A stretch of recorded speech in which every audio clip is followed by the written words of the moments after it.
ৰাজ্য চৰকাৰৰ পৰিৱৰ্তনৰ বতাহে স্পৰ্শ কৰিব নোৱাৰা এটা অঞ্চল লোহাৰ চিৰিৰ ওপৰেৰে দৈনিক পাৰাপাৰ হয় শ লোক দক্ষিণ কামৰূপৰ সোণতলীৰ জাউকাটাত এনেদৰেই কলহী নৈৰ মাজত পাৰাপাৰ হ'ব লগা হয় শ লোকে বাৰিষা তুলুঙা নৈৰে পাৰাপাৰ হোৱা লোকসকলে খৰালি লোহাৰ চিৰিৰ ওপৰেৰে বিপদসংকুলভাৱে যাতায়াত কৰি আহিছে অঞ্চলটোৰ জনসাধাৰণৰ সুবিধাৰ বাবে কলহী নৈৰ ওপৰত এখন দলঙৰ ব্যৱস্থা কৰিবলৈ দাবী জনাই আহিছে যদিও জনপ্ৰতিনিধিয়ে গুৰুত্ব নিদিয়াৰ বৰ্তমানৰ ২৭ নম্বৰ চমৰীয়া বিধানসভা সমষ্টিৰ অন্তৰ্গত জাউকাটা কলহীপাৰ বাজাৰ পাৰ্কঘাট এই পাৰ্কঘাটখনত সদায় দৈনন্দিন বাৰিষা কালত টুলুঙা নাৱেৰে যাতায়াত কৰিব লগা হয় আৰু খৰালি কালতো আপোনালোকে দেখা পাইছে যে লোহাৰ জয়চলেৰে বিপদসংকুলভাৱে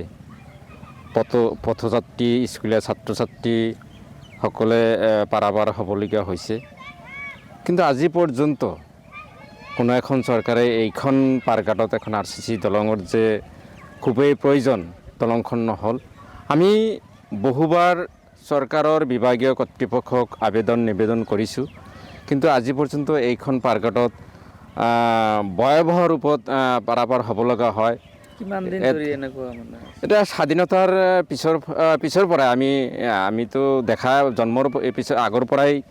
আমাৰ আতা পিতাসকলে এনেকৈ পাৰ হ'বলগীয়া হৈছে আপোনালোকে চাব সোণতলীত এখন স্বাস্থ্যকেন্দ্ৰ আছে এই স্বাস্থ্যকেন্দ্ৰত যদি ইমাৰ্জেঞ্চি ৰোগী এজন ল'বলগীয়া হয় তেতিয়াহ'লে ইয়াত আৰু এম্বুলেন্স সেৱা কোনো পধ্যেই প্ৰযোজ্য নহয় গতিকে ইয়াত কুৰিৰো অধিক গাঁৱৰ ৰাইজে যাতায়াত কৰিব লগা হয় গতিকে আমি এটাই নিবেদন কৰিম এইটো পাৰ্কঘাটত আচলতে খুবেই এটা জ্বলন্ত সমস্যা হিচাপে পৰিগণিত হৈছে যে ইয়াত এখন RCC পকী দলং নিৰ্মাণৰ ব্যৱস্থা গ্ৰহণ কৰিব লাগে যিজনে আচলতে প্ৰকৃতভাৱে ইয়াৰ দলঙৰ বাবে নিৰ্মাণৰ ব্যৱস্থা গ্ৰহণ কৰিব পাৰিব তেখেতকে আমি আচলতে প্ৰকৃত সমাজ সেৱক বা জনহিতাৰ্থে কাম কৰা বুলি আমি সেইখন চৰকাৰকে ক'ব পাৰিম গতিকে আমি আবেদন কৰিম বৰ্তমানৰ